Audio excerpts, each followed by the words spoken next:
Welcome to episode 2. Today we're going to talk about Jesse Livermore. There are 4 reasons why I chose him. First, he was the greatest trader in Wall Street from 1900 to 1930. Second, he was a runaway kid at the age of 14. Third, he is the only self-made billionaire who committed suicide. Fourth, his failures are as interesting as his success. This video is divided into 2 parts. Part 1, the biography of Jesse Livermore. Part 2, the top 10 trading rules according to Jesse Livermore. Here is a picture of Jesse Livermore. He's famous for being very handsome, very rich, and very secretive. He was born in Shrewsbury, Massachusetts in 1877. He was a math wizard in school. His father wanted him to grow potatoes and forced him to quit school. At the age of 14, with the help of his mother, he ran away to escape a life of farming. He started out as a runner for Paine Webber in Boston.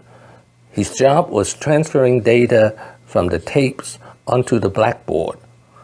He figured out the pattern and movement of stock prices. Now here's a picture of the same Paine Webber office in Boston.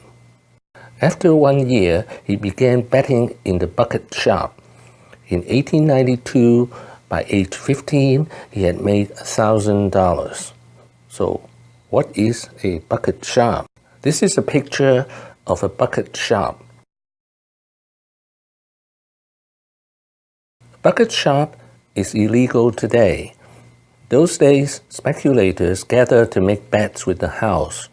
There is no real transaction or transfer of stock ownership. So in a way, it is like a small local casino. The bucket shop used real price quotes. Here's a picture of speculators reading tapes. At age 21, Jesse Livermore moved to Wall Street in New York. He had no choice because the bucket shops refused to let him bet after losing big money to him. Within 6 months, he was bankrupt. He discovered he had to learn new trading skills in Wall Street. He made his first fortune in the aftermath of the San Francisco earthquake in 1906. He shorted the railroad stock Union Pacific, and he made $250,000 profit. In 1907, at the age of 30, he would become a millionaire with a net worth of $3 million.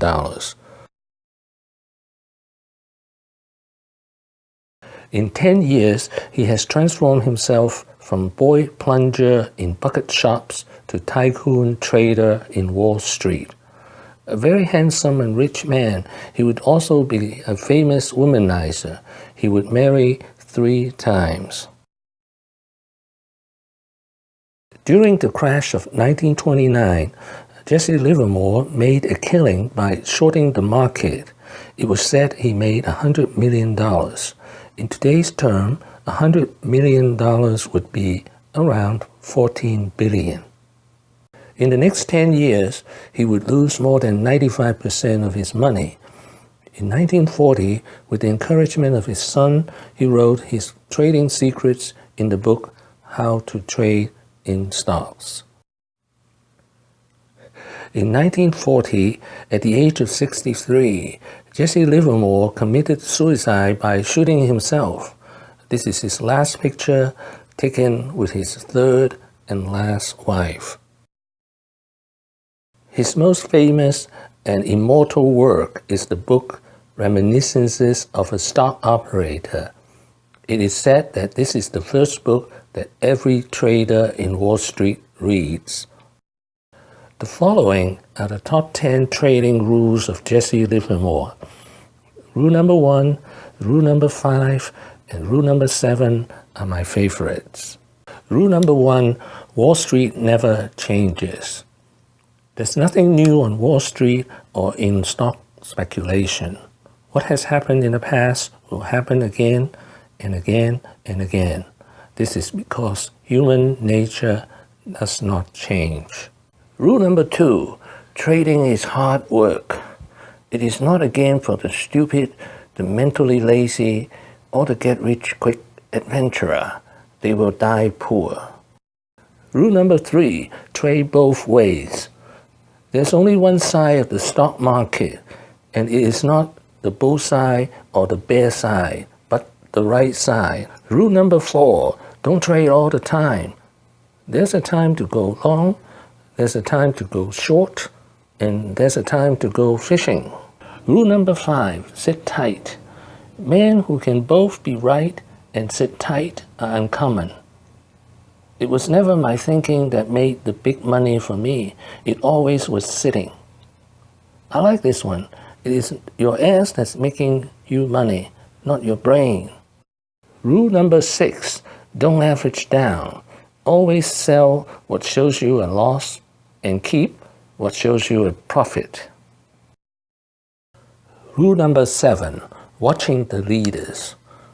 Watch the market leaders, the stocks that have led the charge upward in a bull market. That is where the action is and where the money is to be made.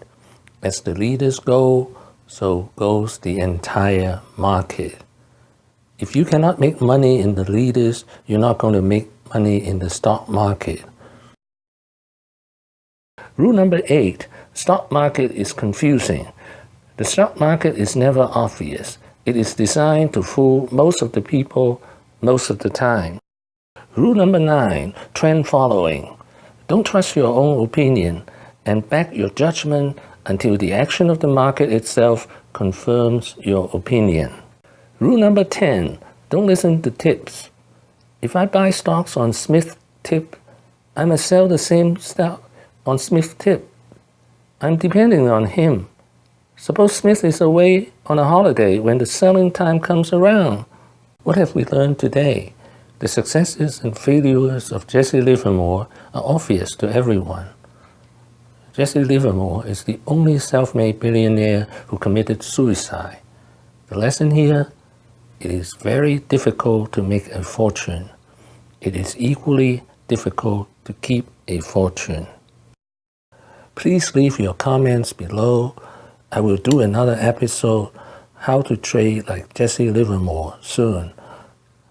Wishing everyone peace and prosperity.